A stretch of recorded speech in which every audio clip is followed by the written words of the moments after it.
We're gonna go way back to Africa. And we're gonna speak in our native tongue of Swahili. Baba means father. It means protector.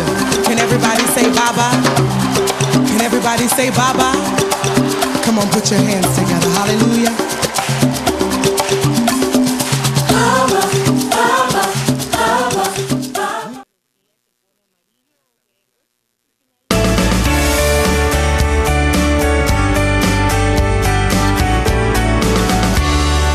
Can two people walk together unless they first agree? No, it's going to be a cat fight. You're going to go this way, they're going to go this way, and you're going to fight about which way is right. One person's going to walk fast, one person's going to walk slow, and one person can be trying to drag the other one. You're not going to be able to walk together unless you first agree.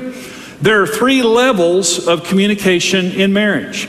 All of us are going to communicate on one of these 3 levels in marriage. The first is proactive communication. It's the right way to communicate. And proactive communication means before it's an issue, we're going to talk. We're going to be spending money for the rest of our married lives together. Since we know we're going to be managing money together, let's just sit down and talk. Let's don't do it, as we're going. Let's do it right now. Let's proactively discuss how we're going to raise our children. Let's proactively discuss our priorities and our values and so on and so forth. Let's sit down and talk beforehand, and that's the secret of peace. If you're going to have peace in your marriage, it means you talk about issues in advance and come to a place of agreement so that you can walk together peacefully. The second level of communication is reactive communication. Because you didn't proactively communicate, now you're going to react all the time. I'm going to react to how much you're spending. I'm going to react to the fact that you dominate the remote control and I don't like your stupid shows. Is that I'm going to react to the fact that you don't clean the house and you don't chip in. We're always reacting to each other because we never proactively communicated, so we fight all the time. That's what Karen and I did. And here's the worst one. It's called radioactive communication, level 3. Because we don't proactively communicate, we react to everything, and then certain issues fall in the radioactive category, and it means we can't touch those issues because somebody's going to get hurt.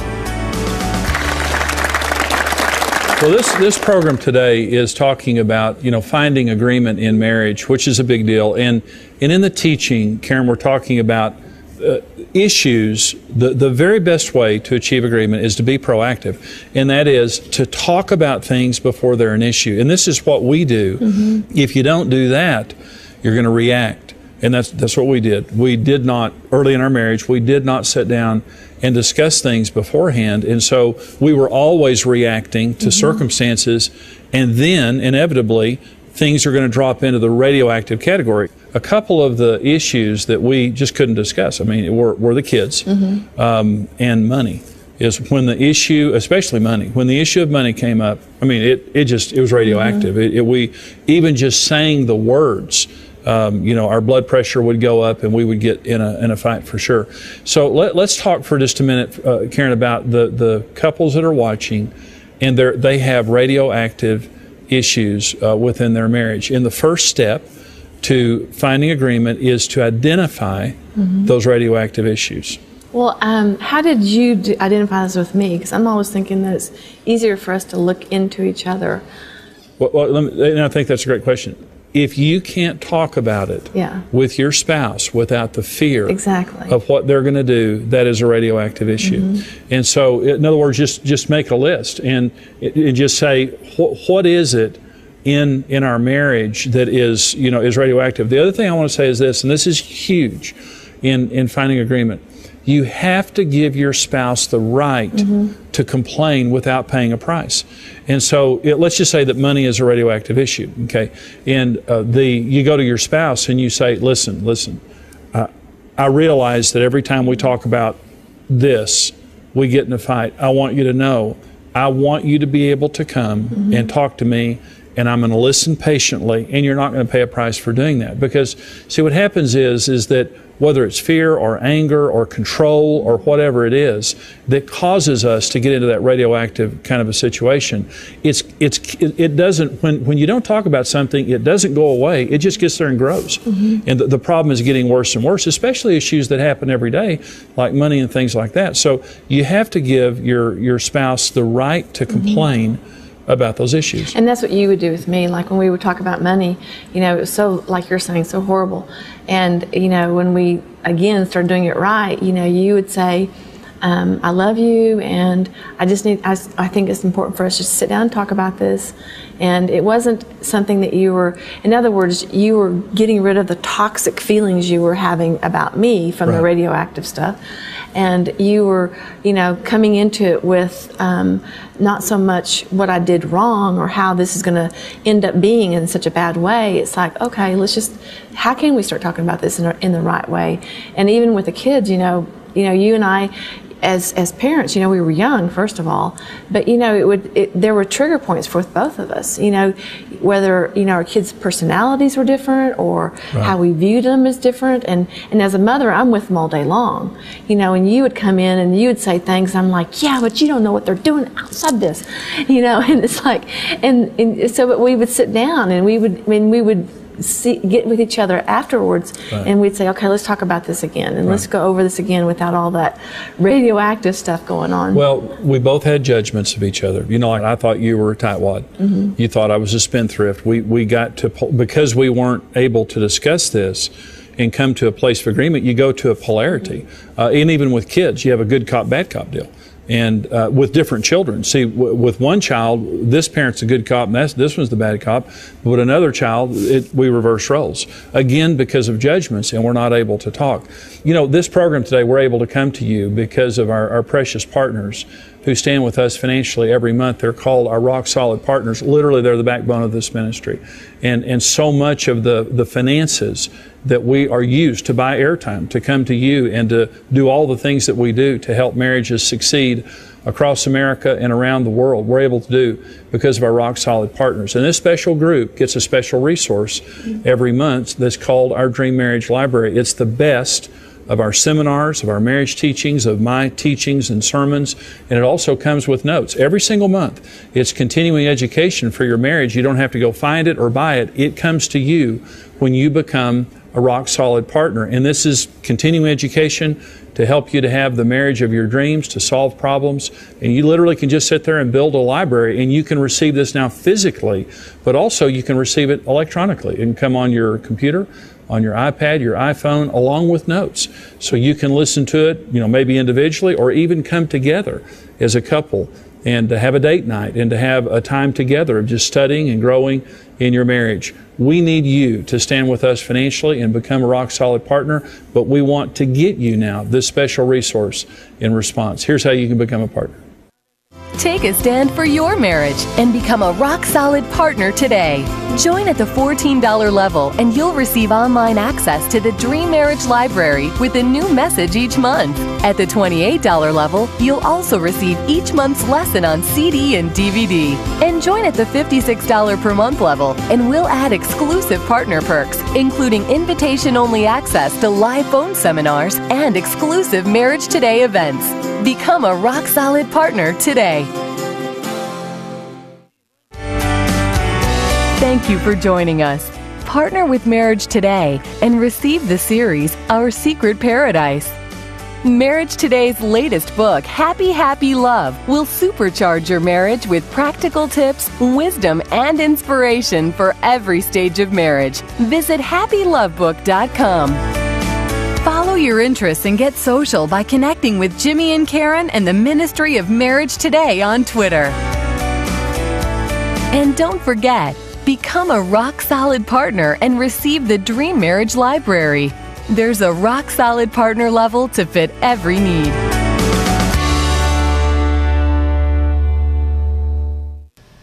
Thank you for tuning in to Inspirational Moments with Pastor Steele.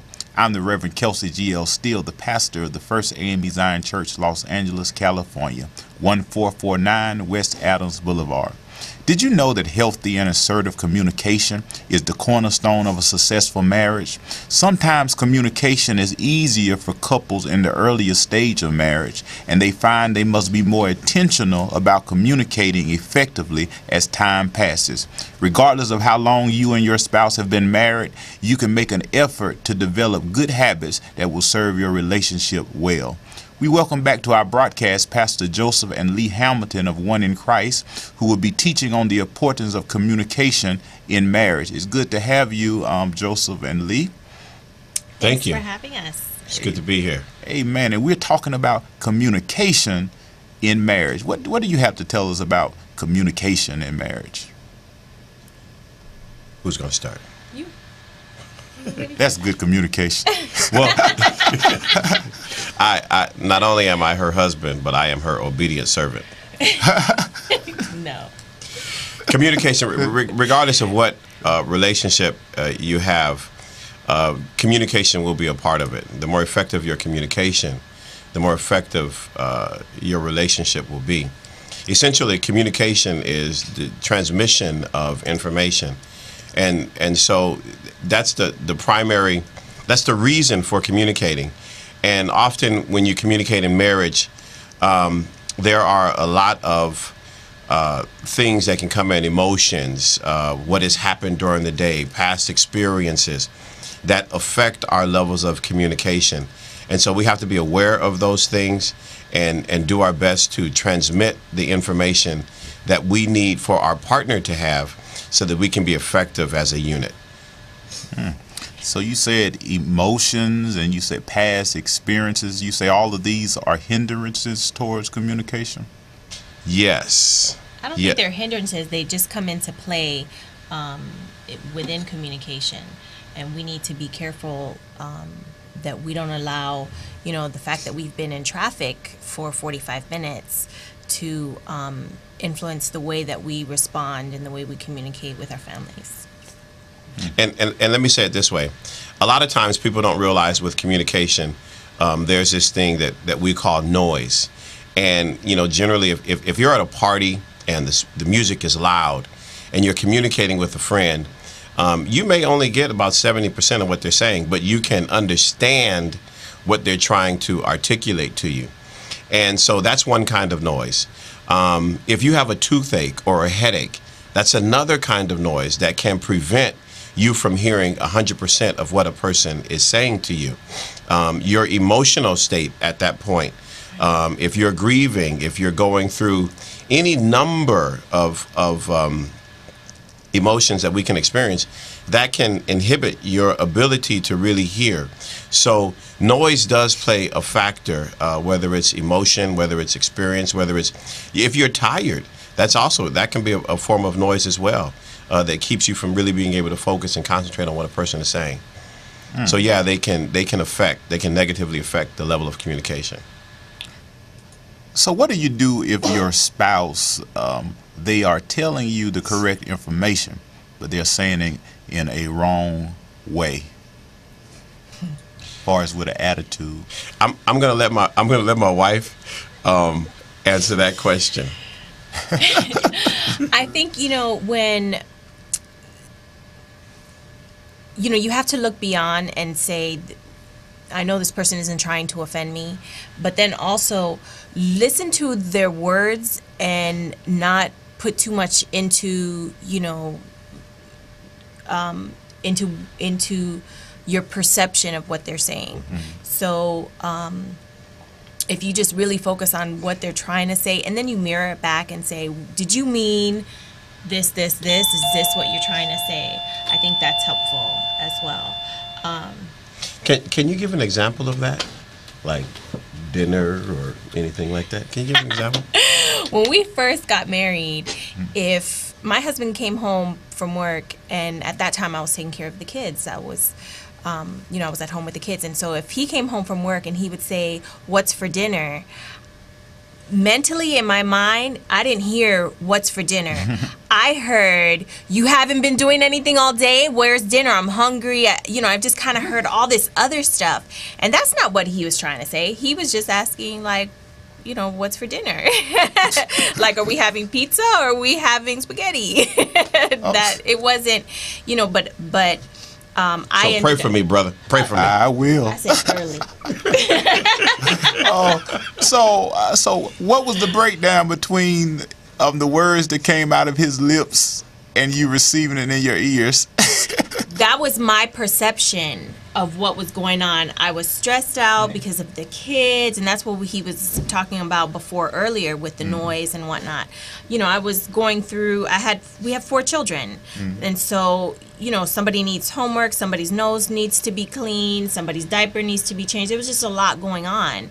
And if he came home, you know, the ideal situation is, you know, my husband comes home and dinner's laid out and the kids look fantastic. That just wasn't happening. And so sometimes he would have to wait because dinner wasn't ready yet. And so I would actually get offended by that. And he wasn't trying to offend me. He was just asking a question. And so that's why I say just look at the words and what are they trying to say. And if I can add, I think sometimes people are already critiquing themselves. And so you can say something that becomes a sensitive issue for them because they're already thinking, you know, when I come into the house, she may be thinking, now you know you don't smell any food cooking. You don't smell anything. So why are you asking me what's for dinner? You know there's no dinner. And she may already be thinking, oh my gosh, I haven't cooked dinner yet. And so now I hit a sensitive point for her, but it really was an innocent question just to find out what are you going to cook. So so why is it that sometimes we as married couples think that we can automatically read each other's minds? That's interesting because that is a romantic concept of communication, that we can read each other's minds, which is basically each other's sentences. Yes, you know, and that there is a lot of assuming in that style of communication, and it really doesn't work. The truth is that, you know, with communication, only 7% of our communication is what is said. 38% has to do with vocal elements, how you inflect, you use your words, and then the other 55% is nonverbal communication through your posture and you know, how you're carrying yourself when you're talking. But people definitely do have these romantic concepts of communication, and usually those romantic concepts have to be changed to a more realistic view of communication. Okay. And sometimes a lot, you know, you may be looking at a couple who communicates well. Well, you don't know how much effort and work they've put in to get to that point where they're able to communicate well with one another. They've put in a lot of hours. They've put in a lot of work, a lot of, you know, maybe therapy. I don't know, but you know, those are things that we don't take into consideration. We just think these things happen kind of automatically, and they don't happen automatically. You take 4 people and you put them on a different corner of a street, and you have an accident in the center of the street. Everybody's going to see something differently, and you know, we have to be able to respect each other's point of views and be able to hear, this is what I saw, this is what I saw, this was my perspective, and so yeah. So we understand that in communication that we have to make our expectations clear, and so we have to develop the habit of articulating our expectations, our wants, and our needs, and we have to listen to our spouse. So how do you properly and effectively relate to your spouse your expectations? That's a really good question. A part of communication is encoding and decoding. Decoding is what you do when you listen to what I'm saying. Encoding is what I do while I watch you, while I'm saying what I'm saying, and seeing, you know, what are your facial expressions. That tells me whether you're understanding, whether you're agreeing or disagreeing, whether you are actively involved. And so that's a part of that encoding and decoding is being an active listener. You know, not being a judgmental listener, and definitely not trying to predict what the person is going to say. Oftentimes people will interrupt. You have people who have an interruption style of communication because they feel that they know what you're going to say.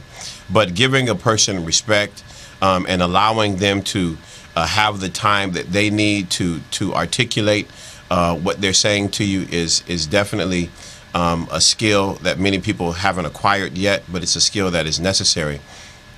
But active listening will keep you aware of your role in participating when someone's communicating to you.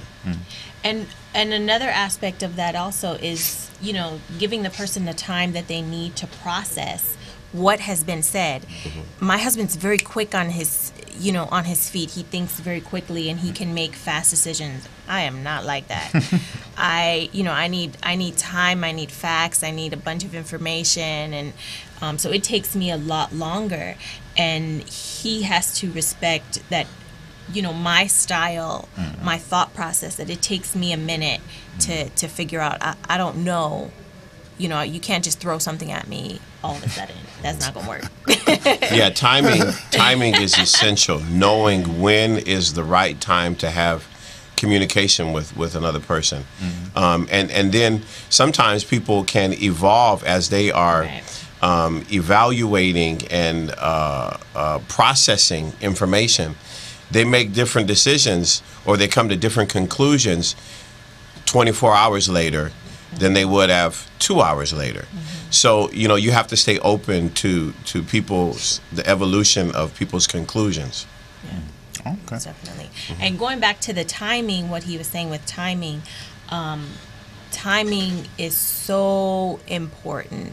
I remember when our children were younger and I was at home, and my husband would come through the door and I wanted to just tell him blah blah, you know, I was just wanted to throw a bunch of stuff at him, and that was the wrong time. He needed you know, at least 15 to 30 minutes to just kind of unwind from work, and then also to, you know, we live in Southern California, the traffic is ridiculous, so he needed that time. I had to give him some time to just kind of unwind, and I know I myself, I need that as well, and I've had conversations with my kids saying, just give me, I just walked in the door, give me like 30 minutes, let me change my clothes, you know, just to get into a different time, into a different mode where I'm able to hear you. Because as soon as, you know, a person comes in from work, sometimes they're just not able to hear you. They're just not. And so that timing is really, really, I think it's really important. Absolutely. Pastor Hamilton, what are your 3 top expectations that you have for Lee? Easy. You want to say? What? Go ahead, you can tell them that. Now she's going We to have don't to give have me her top 3 for expectations. you. No, you don't have expectations. You have to let go of your expectations, because then it's not fair to the other person. But go ahead, you can say it. That was Yeah, let me clarify that. Please do. Really, in a marriage, and what we have found is that it makes it generally. My wife and I are very passionate about the things that we believe. Period. So when it comes to expectations for each of us superimposed on the other, it can pose a challenge, because we may want something for them that they don't want for themselves.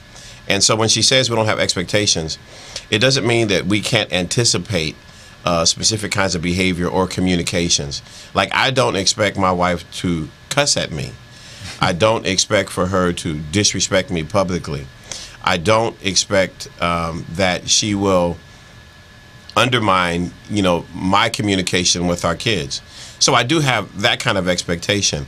And I think that she has the same kinds of expectations, you know, that she has on me. The key for us, though, is as Jesus would say, you know, love your neighbor as you love yourself. And then he says, treat others the way that you would want to be treated.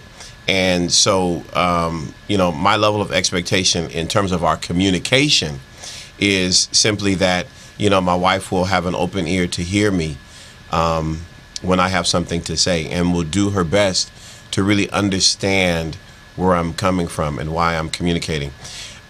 You know, 2 things that people generally think when they're communicating, and it's not always an active process of thinking. When people communicate, they either want you, number 1, to know how they feel, or number 2, they want to impact change.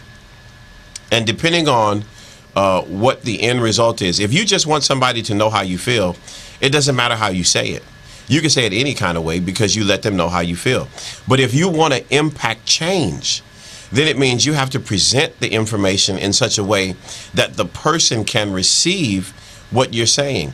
And so too often people want to impact change, but they communicate as if all they want is for the other person to know how they feel. And just simply me knowing how you feel does not mean that I'm going to change my behavior. It just lets me know how you feel about it. Yeah, and that's a good point. And I think also, you know, you have to just ask yourself, you know, do I really want to know this other person's opinion? Am I really truly engaging in a conversation, or am I just venting? And my wife is good at that. She taught me. She didn't want my opinion. She just wants me to listen. And really, I had to mature in that, because once I knew she didn't want my opinion, I said, "But why do I need to listen?" But that's a part of being in a relationship. People don't always need your opinion, because, as a matter of fact, there are some people who are what they call auditory processors. While they are speaking, they're actually processing the information and they're coming to some conclusions.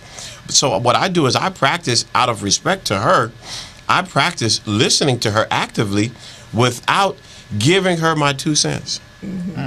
Because, and he's absolutely right. As I'm going through the whole, you know, my whole monologue, is a monologue.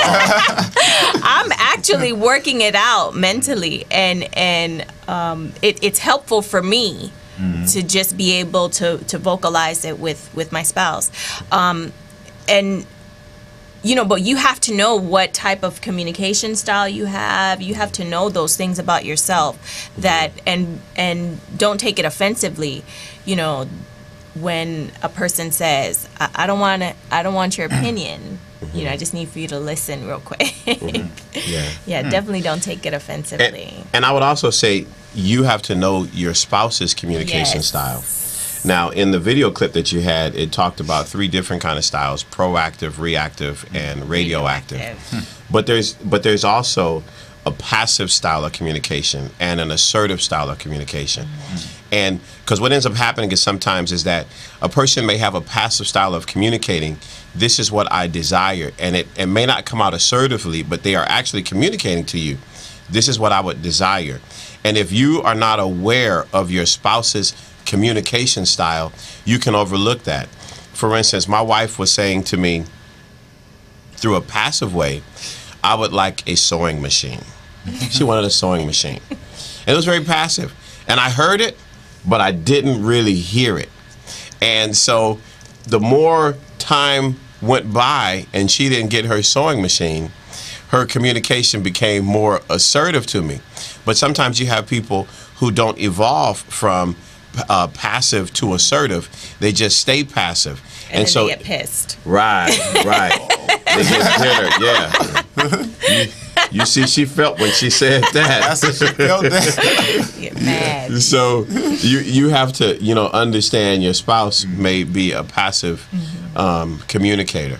Yeah. All right. Well, this is my final question for you as our time is wrapping up. Is it important that your wife or Lee, your husband, represent what you teach and believe strongly in, like health, wealth, and parenting styles? In a perfect world, absolutely, because you don't want a contradiction in your union. But we're not in a perfect world. So sometimes, and I've said this to my wife, I said, you know, she's the best thing for me. Because, no, really, because sometimes she just doesn't agree with what I want. And it doesn't mean that what I want is wrong. It just means that she doesn't have an interest in that. And so I don't expect her to always be interested in the things that I'm interested in. So what it means is that whether she participates in the areas of my passion, that should not hinder me from being still active and participating in those areas that I have passions. And not just that, but it shouldn't change your behavior towards your spouse just because your spouse isn't interested in the same things that you're interested in. And because I'm not always interested in her stuff. You know, and sometimes you guys are going to have different styles, but a lot of times those styles are different. Being different are necessary, especially with parenting. I have one style, my husband has another style, but both of those styles together work well. They complement each other. They complement, yeah. But we thank you two for being on our broadcast today, and you definitely will be back because our time seems to always run out when it gets good. And so thank you all for joining us on today. But thank you for tuning in to. Thank you. Yes. Thank you for tuning in to Inspirational Moments with Pastor Steele. You can check us out online, www.thepastorsteeleshow.info. Join us on Facebook, The Pastor Steele Show. Hit us on Twitter, @ThePastorSteele. See you next week, same time, 12:30 p.m. Same place, rmcgospel.com. Same host, the Reverend Kelcy G.L.Steele. Thank you. Come on. We're going to go way back to Africa. We're going to speak in our native tongue of Swahili. Baba means father. It means protector. Can everybody say Baba? Can everybody say Baba?